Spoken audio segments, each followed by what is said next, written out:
ఈ యొక్క ఆఖరి 80 వచనంలో ఏముందంటే శిశువు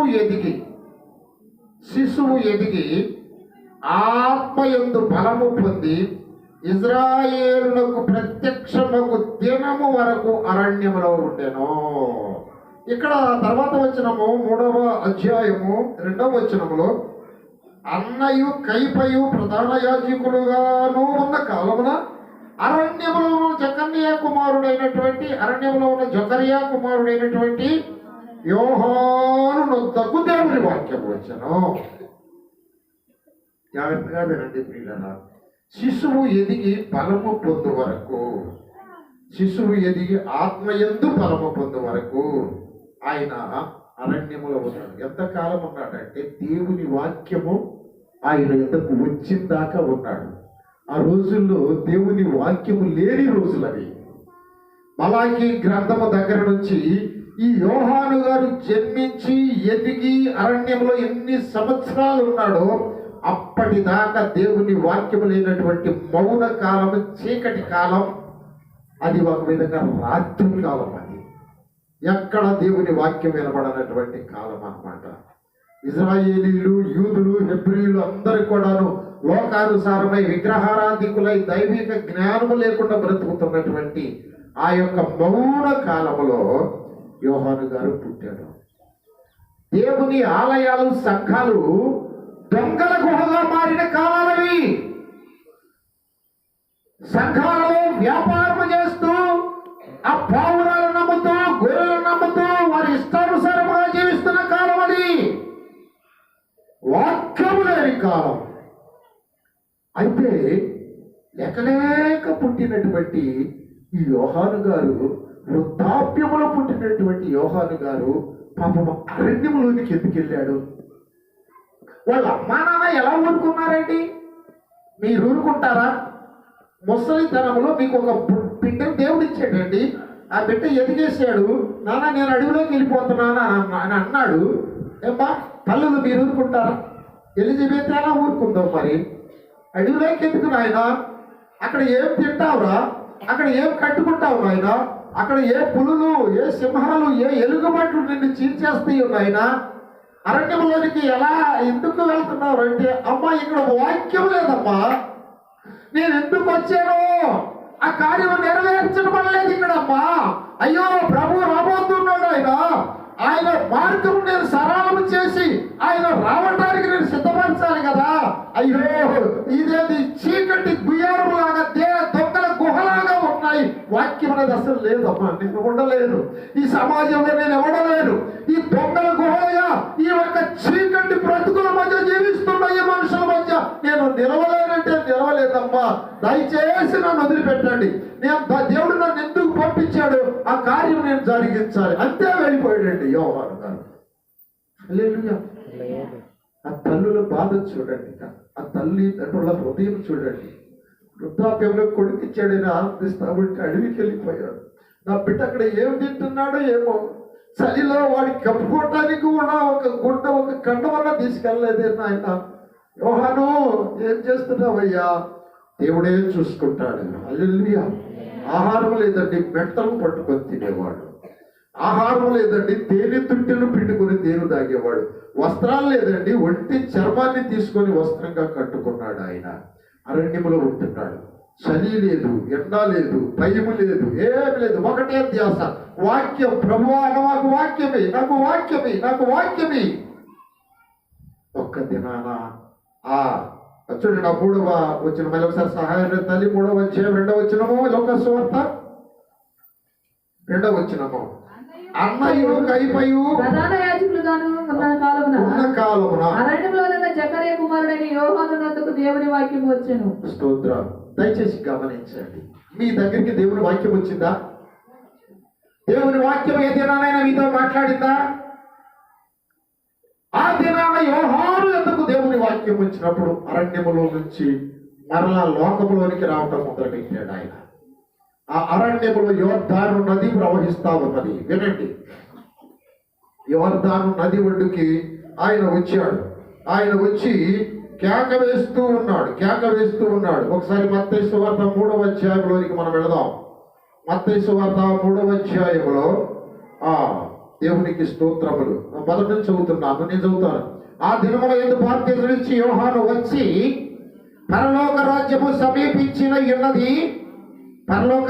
సమీపించి ఉన్నది, మారు మనసు పొందుడని యూదయ అరణ్యములో ప్రకటించుచుండెను. హల్లెలూయా. ఎక్కడండి, ఎక్కడ సువార్త చేస్తున్నాడు ఆయన? ఇలాంటి వాయిద్యాలు లేవు బిడ్డలారా, కరపత్రాలు లేవు, పాకాలు పెట్టుకొని సువార్త ప్రకటన చేస్తున్నాము. దైవ సేవకులు పెద్ద పెద్ద వాళ్ళు వస్తున్నారు. మీకు వ్యాధులు తగ్గిపోతాయి, అన్ని తగ్గిపోతాయి, అద్భుతాలు జరుగుతాయి, పిల్లలు లేని వారు పిల్లలు పడతాయి, మీ దుఃఖ దినాలు సమాప్తం. ఈ సువార్త ఏం లేదు. ఒకే ఒక సువార్త అయినా ఎవరిని కేక వేయదు. అరణ్యములో ఉన్నాడు, కేక వేస్తున్నాడు అంతే. మరి ఆ కేక ఎంత పెద్దగా వెళుతుందో కానీ పరలోక రాజ్యము సమీపించి ఉన్నది, మారు మనసు పొందండి అంతే. అదే సువార్త, అదే సువార్త. ఎందుకంటే ఆయన దగ్గరికి వాక్యం వచ్చింది. ఒక వ్యక్తి దగ్గరికి వాక్యం వస్తే ఎవరిని పిలవవసరం లేదు, నువ్వేదో టాటంలు అవసరం లేదు, నువ్వేదో వాయిద్యాలు, పాటలు, డ్యాన్సులు ఏం అవసరం లేదు. వాక్యం వస్తే, దేవుడు నీకు వాక్యం ఇస్తే, ఇదిగో కేక వేస్తే పరలోక రాజ్యం వచ్చేసింది, మారు మనసు పొందండి అంటే వచ్చేస్తా ఉంటారు. ఒకళ్ళిద్దరు కాదండి, వేలు కదిలి వచ్చారు అరణ్యంలోనికి. మొత్తం యోర్దాను నదిని ఒడ్డు నిలబడ్డారండి. పామరులేంటి, జ్ఞానులేంటి, దైవ ఉపదేశకులేంటి, ధర్మశాస్త్ర బోధకులేంటి, పరిచయులేంటి, మొత్తం వచ్చేసి మాకు బాప్తిజం ఇవ్వండి అంటున్నాడు. వెంటనే ఇచ్చాడు ఆయన? లేదు, ఇవ్వలేదు. చూడండి అక్కడ, నేను చదువుతాను చూడండి, 3వ వచనం. ప్రభు మార్గము సిద్ధపరచుడి, ఆయన త్రోవలు సరళము చేయడం అరణ్యములో కేకవే ఒక శబ్దం అని ప్రవక్త అయిన యెషయా ద్వారా చెప్పబడి వాడు ఇతడే. ఈ యోహాను ఒంటె రోమముల వస్త్రమును మల చుట్టూ తోలుదడ్డి ధరించుకుని వాడు, మిడతలును అడవి తేనియు అతనికి ఆహారము. ఏ హంగమ లేదండి, పాకాలు లేవండి, వాయిద్యాలు లేవండి, సింగర్స్ లేరండి, ఒకే పెద్ద స్పీచెస్ లేవండి, ప్రసంగికులు లేరండి. ఒకే ఒక్క మాట, పరలోక రాజ్యము సమీపించింది, మారు మనసు పొందండి. అదే వాక్యం, అదే సువార్త. భయపడిపోయారు ఆ దినాల్లో, వాక్యము లేని దినాల్లో భయపడిపోయారు. నా ప్రియమైనటువంటి సంగమా, నీ దగ్గరికి వాక్యం వస్తే, నువ్వు వాక్యాన్ని పొందుకుంటే, నువ్వు మాట్లాడుతూ ఉంటేనే ప్రజలు రక్షించబడతారు. యోహాను తిండి కోసం, బట్ట కోసం, సుఖము కోసం, శరీర ఆశల కోసం, సంసార బాధ్యత కోసం ఆయన ఈనాడు బ్రతకలేదు.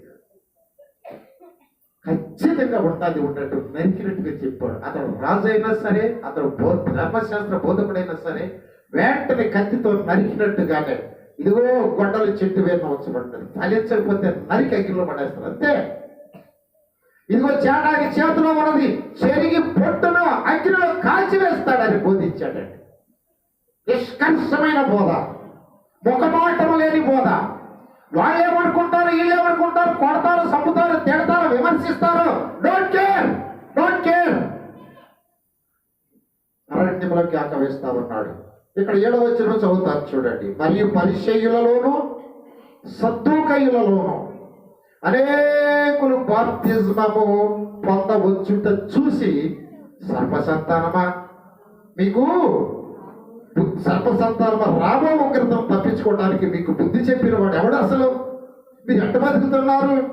వ్యాపారాలు చేస్తూ, దొంగతనంగా మోసాలు చేస్తూ, జనాల దగ్గర గుంజుకుంటూ, నీ ఇష్ట ప్రకారము రాయల్ లైఫ్ ఇస్తూ బాప్తిజం పొందాలని వస్తున్నారా? సర్పసంతానమా, పాముకు పుట్టిన వాళ్ళరా, బుద్ధి లేని వాళ్ళ. ఇదే ఆయన సువార్త. వారు మనసు పొందారా మీరు? అసలు వారు మనసు పొంది ఇట్టాగే బ్రతుకుతారా? వాటి చీకటి బ్రతుకులు బ్రతుకుతారా? ఇలా మోసంతో బ్రతుకుతారా? ఇలా లోకస్తుల్లో బ్రతుకుతారా? అది ఆయన సువార్త. కిక్కురు మనలో ఒక్కడ కూడా, ఎందుకంటే ఆయన దగ్గరికి వాక్యం వచ్చింది. వాక్యం రావడానికి, ఆత్మకు బలం పొందటానికి ఆయన అరణ్యంలో ఆయన జీవితం అంతా ఒక మహర్షిలాగా, ఋషిలాగా గడిపాడంటే ఆయన. మీ దగ్గరికి వాక్యం వస్తే, దేవుని ఆత్మలో నువ్వు బలపడితే దేనికి భయపడు, ఎవరికి భయపడు, లోకం ఎక్కడ కాంప్రమైజ్ కావాలి. దేవుడు చెప్పమన్నది చెప్తావు. దేవుని ఆత్మ నీలో ఉంచి నిన్నొక ఆత్మ నోరుగా వాడుకుంటాడు ఆయన అంతే. చూడండి అక్కడ ఏమంటున్నాడంటే, రాబోవు ఉగ్రతను తప్పించుకుంటకు మీకు బుద్ధి చెప్పిన వాడు ఎవడు? ఎవరందరూ బుద్ధి చెప్పలేదు వాళ్ళకి. ఈ మాటని భయపడి వచ్చేసారు. ఆత్మ వాళ్ళని ఈడ్చుకొచ్చేసింది, పరిశుద్ధాత్మ వాళ్ళని. మనకి ఎవరైనా బుద్ధి చెప్తున్నారా? వేల మంది చెప్తున్నారు. డోంట్ కేర్, నా ఇష్టం వచ్చిన నేను బ్రతుకుతానయ్యా. చాలా మంది చెప్పారు, వింటున్నాం. మీరు చెప్పుకుంటా ఉండండి, మేము వింటుపోతా ఉంటాం. అలా ఉన్నది కదా ఈ దినాల్లో. అలాగే ఉండదని ప్రభు చెప్పాడు. నా రాకడ దినాల్లో విశ్వాసులు అనే వారి దగ్గర విశ్వాసం అనేది నేను అసలు చూస్తానా, కనుగొనగలనా అన్నాడు యేసయ్యే. ఆ దినాల్లో మనం అన్నాం. ఒకసారి గుండె మీద చేసుకుని ప్రశ్నించుకుందామా? ఐ యామ్ బిలీవర్, నేను నమ్మిన వాడినేనా? వాక్యం నా గుండెల్లోనికి వెళ్ళిందా? వాక్యాన్ని నేను లోపడ్డానా? దేవుని ఇష్టాన్ని నా బ్రతుకులు నెరవేరుస్తున్నానా అని ప్రతి ఒక్కరూ ఆలోచించుకొని, ప్రభువా నేను నీ ఇష్టాన్ని నెరవేరుస్తున్నాను రెండయ్యా అని చెప్పాల్సిన ఆఖరి దినాల్లో మనం ఉన్నామని మనవి చేస్తూ ఉంటారు. హల్లెలూయా, హల్లెలూయా. ఆయన చాలా నిష్కర్షగా చెప్తున్నాడండి. చూడండి 7వ వచనం చదువుతాను మరలా. పరిచయంలోను సద్దూకాయలో నాయకులు బాప్తిజం పొందవచ్చును చూసి, సర్పసంతానమా, రాబో ఉగ్రత తప్పించుకోవడం మీకు బుద్ధి చెప్పిన వాడెవడు? మారు మనస్సుకు తగిన ఫలాలు ఫలించండి. అబ్రహాము తండ్రిని మీలో మీరు చెప్పుకోన తలంచవద్దు. దేవుడి రాళ్ల వల్ల అబ్రహాము పిల్లలు పుట్టించగలరు మీతో చెప్పుతున్నా. ఇప్పుడు గొడ్డలి చెట్ల వేరున ఉంచబడి ఉన్నది కనుక మంచి ఫలములు ఫలింపని ప్రతి చెట్టు నరకబడి అగ్నిలో వేయబడినట్టున్నారు. పిల్లరా, మంచి ఫలములు ఫలించే చెట్టులాగా మనం ఉన్నాం. మారు మనసు దగ్గర ఫలాలు ఫలించే చెట్టులాగా మనం ఉన్నాం. పరిశుద్ధాత్మను మనము మన ఆత్మలోనికి తీసుకునేటువంటి చెట్టులాగా మనం ఉన్నామా? పరిశుద్ధాత్మ మనలోనికి వస్తే ఒక అద్భుతం జరుగుతుందండి. వాక్యము మనలోనికి వస్తే పరిశుద్ధాత్మ మనలోనికి వస్తారు. ఎందుకంటే వాక్యము మన హృదయంలో ఉన్న ప్రతి వ్యర్థమైన వేస్ట్ని, చెత్తని, అపవిత్రాత్మ మన హృదయంలో ఉంచినటువంటి ఆ నక్కలను, ఆకాశ పక్షులు మొత్తాన్ని తరిమి క్లీన్ చేస్తారండి. వాక్యం అనే దేవుడు ఎప్పుడైతే క్లీన్ చేస్తాడో పరిశుద్ధాత్మ దేవుడు ఆ హృదయంలోనికి వచ్చి నివాసం చేస్తాడు. ఎప్పుడైతే పరిశుద్ధాత్మ దేవుడు హృదయంలోనికి వచ్చి నివాసం చేస్తాడో హృదయం యొక్క తలంపులు, హృదయం యొక్క ఊహలు పరిశుద్ధాత్మ స్వాధీనంలో ఉంటాయి. పరిశుద్ధాత్మ తిట్టమనడు, పరిశుద్ధాత్మ తీర్పు తెచ్చమనడు, పరిశుద్ధాత్మ లోకంతో స్నేహం చేయమని అంటండి. పరిశుద్ధాత్మ దేవుడిని ఆ రాకడను మీరు ప్రకటించండి, అదే ఆయన చెప్పేది. మీరు పరిశుద్ధంగా ఉండండి, ఆయన పరిశుద్ధుడు కనుక మీరు కూడా సమస్త ప్రవర్తన విషయంలో మీ పూర్వము వాక్యము లేనప్పుడు, ఆత్మ లేనప్పుడు మీరు ఎలా బ్రతికారో, మీ పూర్వపు అజ్ఞాన దశలో మీకుండే ఆశలను అనుసరించి మీరు ప్రవర్తించవద్దు. ఇప్పుడు మీరు పరిశుద్ధులు. ఆశ్చర్యకరమైన వెలుగు దగ్గరికి వచ్చారు. మీరు మామూలు వెలుగు కాదు. ఒకప్పుడు చీకటిలో ఉన్నారు, ఇప్పుడు ఆశ్చర్యకరమైన వెలుగు దగ్గరకు మీరు వచ్చేసారు. మీరు ఒక స్టార్లు, ఇప్పుడు మీరు ఒక నక్షత్రాలు. ఇప్పుడు స్టార్ ఏం చేస్తుందంటే, స్టార్ పరిశుద్ధాత్మకు సాదృశ్యం ప్రియులరా. అది నడిచే స్టార్. అక్కడక్కడే మెనుకుమనే స్టార్ కాదు, ఆ స్టార్ నడిపించే స్టార్. ఆ స్టార్ ప్రభు దగ్గరికి నడిపిస్తారు. హల్లెలూయా. ఆ స్టార్ ఆయన పుట్టినప్పుడే స్టార్ పుడుతుంది. చెప్పమంటారా? యేసయ్య పుట్టినప్పుడు స్టార్ పుట్టింది. యేసయ్య వాక్యము నీలోనికి వస్తే పరిశుద్ధాత్మ నీలోనికి వస్తాడు. ఆ పరిశుద్ధాత్మ యేసయ్య దగ్గరికి నడిపిస్తారు. యేసయ్య వద్దకు వారి హృదయాలు విప్పి, వారి యొక్క పెట్టెలు విప్పి, ఆ జ్ఞానులు ఆయన పాదాల మీద వారు తెచ్చిన బహుమానాలు కుమ్మరించారు. ఆయన వాగ్దానాలు, వరాలు ఇచ్చాడు. అవి తీసుకొని వారి దేశం వెళ్ళారు. 2 సంవత్సరాలు కష్టాలు, నష్టాలు, ఆహారము, భార్య, బిడ్డల, కుటుంబం దేన్ని పట్టించుకోవాలి వాళ్ళు. 2 సంవత్సరాలు నడుచుకుంటూ వచ్చారు అమ్మాయి. హల్లెలూయా, హల్లెలూయా. పెద్ద సువార్త చెప్పుకోవడానికి టైం కాదు, కానీ నేను చెప్తున్నాను, యేసయ్య వాక్యమైన దేవుడు నీలోనికి రావాలంటే జకర్యా అరణ్యంలోనికి వెళ్ళాడు. ఆత్మ బలము నువ్వు పొందాలి అంటే నువ్వు మూర్ఖులవి తరము వారికి, ఈ లోకానికి వేరై ప్రత్యేకముగా రక్షణ పొంది పరిశుద్ధాత్మను పొందాలి. నీవు లోకముతో కలిసి దేవునితో ఒక చేత్తో లోకాన్ని, ఒక చేత్తో దేవుణ్ణి పట్టుకొని నడవలేవు. లోకానికైనా ఎడిట్ అయిపోవాలి, నువ్వు ఆత్మకైనా ఎడిట్ అయిపోవాలి. విడిస్తే లోకాన్నైనా విడిచిపెట్టు, లేకపోతే ఆత్మనైనా విడిచిపెట్టు. రెండు చేతులతో లోకము ఆత్మను పట్టుకొని మీరు వెళ్ళలేరు పిల్లరా. ఆత్మ బలము పొందాలి అంటే నువ్వు అరణ్య జీవితంలోనికి వెళ్ళాలి, నువ్వు ఏకాంత జీవితంలోకి వెళ్ళాలి, దేవునితో మమేకమైపోవాలి, నీ దోషాలన్నీ ఒప్పుకోవాలి. ఎందుకంటే ఆయన హృదయ రహస్యాలు ఎరిగిన దేవుడు. వింటున్నారా? హల్లెలూయా చెప్పండి, హల్లెలూయా చెప్పండి. నేను ముగించేస్తాను. మరి క్రిస్మస్ సర్వలోకములకు సంతోషమైన పండగ, కానీ సమాధానం మాత్రం ఆయనకి ఇష్టలైన వారికి అంటాడు. ఆ మాట ఒకసారి మనం చూద్దామా? ఆ మాట ఒకసారి మనం చూద్దామా? Praise the Lord. Hallelujah, hallelujah. 14వ వచనము, 1వ లూకాసు వార్త 2వ అధ్యాయం 14వ వచనము. సహాయం చేయమా, ఆశీర్వాదము తల్లి. సర్వోన్నతమైన స్థలములలో దేవునికి మహిమయు, సర్వోన్నతమైన స్థలములలో దేవునికి మహిమయు, ఆయనకి ఇష్టమైన మనుషులకు భూమి మీద సమాధానమును కలుగునుగా. కానీ హల్లెలూయా. చాలు చాలు చాలు. ఎవరికి సమాధానం, ఎవరికి సంతోషం, ఎవరికి సంతోషం? 10వ వచనం చదవమ్మా. భయపడకుడి, దూత భయపడకుడి, ఇదిగో ప్రజలందరికీ కలగబో మహా సంతోషకరమైన సువర్తమానము నేను మీకు తెలియజేయుచున్నాను. చాలురా చాలురా చాలురా. వినండి ప్రియులారా, అందరికీ సంతోషమే, అందరికీ సంతోషమే, అందరికీ సమాధానం. బాయ్ పిల్లలు, అరే ప్రజలందరికీ సంతోషమేనండి. ఓ ఏంటి సంతోషం అంటే, మా మాస్టర్ గారు అన్నాడు, ఇది కంటి పండగండి అన్నాడు. ఇంకేమన్నాడు? కంటి పండగ కూడా అంట. ఇంకేమన్నాడు? ఒంటి పండగ అంట. ఓకే, సంతోషమే. మరి సమాధానము? కొందరికే సమాధానము, ఆయనకి ఇష్టలైన ప్రజలకు సమాధానము. అందరికీ సంతోషమే. ఓకే, సంతోషమే, కానీ సమాధానము లేని సంతోషము మనము దాని వల్ల ఉపయోగం ఉండదు. సమాధానం ఉండాలి. సంతోషం లోకంలో అనుభవించవచ్చు, కానీ సమాధానం చాలా ముఖ్యం. అది దేవుడే ఇస్తాడు. సమాధానం అది దేవుడే ఇస్తాడు. నువ్వు కోట్లు సంపాదించవచ్చు, నువ్వు చాలా చాలా ఆస్తిపరులు గొప్పవాళ్ళు అవ్వచ్చు, నీ పెద్ద పెద్ద పేరు, ఆ పేరు ప్రతిష్ట నీకు ఉండొచ్చు, కానీ సమాధానం మాత్రం అది కొట్టే రాదు, దేవుడు ఇస్తే వస్తుంది. దేవుడు ఇవ్వాలి అంటే ఆయనకి మనము చెప్పండి ఇష్టంగా ఉండాలి, ఆయనకి ఇష్టంగా ఉండాలి. తన ప్రియులు నిద్రించు ఉండగా ఆయన ఉంటాడు. మీరు నిద్రపోతావు, నాకు ఇష్టంగా ఉంటే నిద్రపోతా ఉంటే ఈ చిన్ని కడుపుకి అంత అన్నం పెడతానికి ఆయన సమర్థుడే. ప్రైజ్ లార్డ్, హల్లెలూయా.